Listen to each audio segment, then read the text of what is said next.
Hello, Leo. Welcome to Very Virgoan. I am Veronica Virgo, and I am here to do your full moon reading for August this evening. I've got a little thunderstorm brewing outside, so you might hear that in the background, but it's great. I love them. It just adds more drama to my situation.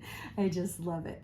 If you are here for the first time, thank you for visiting. If you enjoy the reading, please like, comment, and subscribe as I am building this little gig here from the ground up. If you are returning because you enjoyed my Leo reading for August, welcome back, and feel free to also like, comment, and subscribe. Let me tell you a little bit about the deck that I'm working from. This is called the Crow Tarot. It's done by MJ Cullinane, and just gorgeous artwork. It's very fanciful and done with watercolors, I think. And I just love her work, and it's quickly becoming one of my favorite decks. Also, a few days ago, I was outside walking, and 3 or 4 or 5, I don't know, a bunch of crows, a murder of crows swooped down in front of me, and they were so huge. They were almost as big as some ravens I saw in Alaska once. And I thought, you know what, this is a sign I need to use my crow deck for the next reading. I'm also going to do a spellcasting card for you and some tarot dice at the end. But a quick note about the full moon cycle. So you probably know this already, but building up to the full moon is what we call a waxing cycle. And that's when we're trying to bring things toward us. So manifestation, abundance, prosperity, magnetism of people, places, and things. And then it comes to the summit at the full moon. But then from the full moon to the new moon is what they call a waning cycle.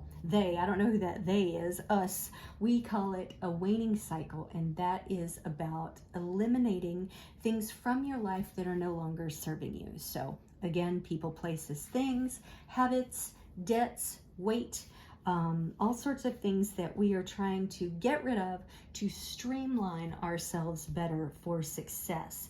So that's what I want you to think about in terms of the 3-card spread that I'll be doing tonight of recent, past, present, and near future. I guess that's it. Let me go ahead and just do one more shuffle here. I feel like that one on the bottom is what needs to be the first. All right, here we go, Leo. We have a 3 of Cups. I'm sorry, I've got a new setup here and I'm still getting used to where I am in the camera because it's sideways. Boy, those guys are guzzling. They are guzzling. So it looks to me like you have found a tribe, a small tribe perhaps, but folks that you feel really comfortable with. Maybe y'all get in your cups, you have a little drinking going on. Be wary of that. Don't drink too much and get yourself into bad habits. But it looks like you enjoy eating and drinking together. You've created almost like a kind of like a little community or family there. This could even be, well, it's not really unconventional anymore, but you know, perhaps you're in a 3-way relationship. You have a significant other, but you brought someone else into the fold, if you will. It could be pointing to that too. But everything looks really beautiful. I mean, you've got your lovely roses down here. Everything's very fertile. There's the celebration of it. So it looks like you have found a good group of people to hang, or a good small group of people to hang out with, Virgo. I'm so sorry, Leo. I don't know why I was thinking of myself there. Queen of Wands. Woohoo! Look at your card. Look at the lions. If you are a female Leo, or you identify as a female, see, now here I'm thinking that I'm maybe talking to a Leo in a relationship with 2 females, and you might both be Leos. And here's little crow guy. I don't know what his relationship is, not his relationship, but his sign is. But there's 2 female Leos here in this. And it represents courage and determination. It could be that if you are in a 3-way relationship, it's not being received well by other people that you're around, family, something like that. But you're both very determined to make this work. I mean, I see this not just as like a sexual bond, but like a family, like a pride bond. Now, I know these are 2 male, but some females have roughs and also I don't really speak in gender terms, even though I just have been. I'm just saying that when I first saw this, I saw two females and a male together. Now, again, this doesn't have to be you. I'm just speaking specifically to those who are. That there's a lot of sort of bravery in what is considered an unconventional relationship. And even though you've got a crow as your partner, it's kind of king of the pride, who's swelling with pride, and you can take that in whatever way you want to take it, okay? But this is where you're finding yourself. And if you're not in such a relationship, it can just still symbolize a great deal of courage and the joy that has come through that courage. The Queen of Wands kind of gets whatever the heck she wants, and she's proud of it. All right? All right, future. We're looking at the Four of Pentacles. I'm sorry. Yeah, the Four of Pentacles. I only saw three, but then I saw, oh yeah, it's on his head. So when we're talking about the Four of Pentacles, it kind of, I'm sorry. I'm thinking about cups. I apologize, Leo. You're my last reading, and I get sleepy or I get confused. So I'm so sorry. Four of Pentacles tends to represent security, frugality. It may be that you're contemplating a move to a larger city, or in the city, you're having a few money struggles, so you're trying to think of ways to conserve your income, how better to put it away for the future, maybe so you can make a move. And if you are in a relationship with two people, you know, there's always the chance of bringing more income into the household, right? So you shouldn't sweat too much if this is a committed relationship with these folks, that, you know, between the three of you, you might be able to make a go of it in the big city. I'm seeing New York, and I'm also seeing Toronto here. So I don't know if that has any meaning, but there you go. Just be careful. No matter what situation you're in, even if you're single, that you don't get so protective over the money that you make that you aren't able to kind of live for today. Because you've got all this beautiful energy here with the community you have. You don't want to lose it because you're so worried about your financial situation. But that's not to say that you shouldn't have money concerns. We all do these days. I mean, geez, I was just, I'm at Big Lots today, of all places, which is a discount store, and I'm buying pee pads for my pets. And I noticed that they've literally doubled just in the last year. Like, they're like $16 now, and they were half of that before. And then before that, they were $2 less. So we're all struggling. But don't freak out about it. Work a couple of side hustles. Do some like Uber Eats or something like that. Put that money back so that you feel secure. I'm so sorry, excuse me. That you feel secure and don't have to worry so much about these big dreams or maintaining your dreams. Please take pleasure in the community that you've created, whether it's friends, lovers, family.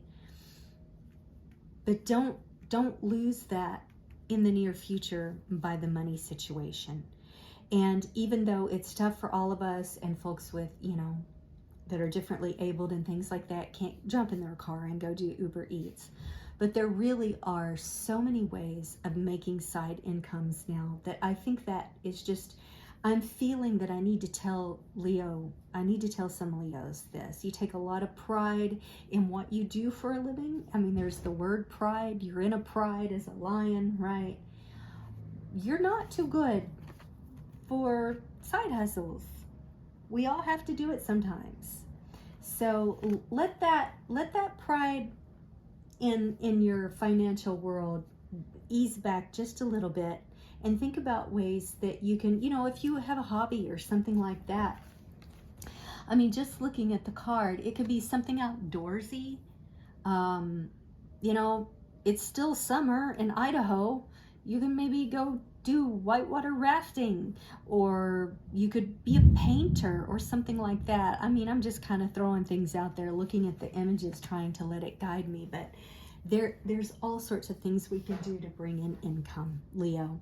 So let's go ahead and move into the spellcasting cards. Now, I have noticed these cards are just magnificent at solidifying what I'm talking about from the standard tarot. So let's see if that holds true. Dreams.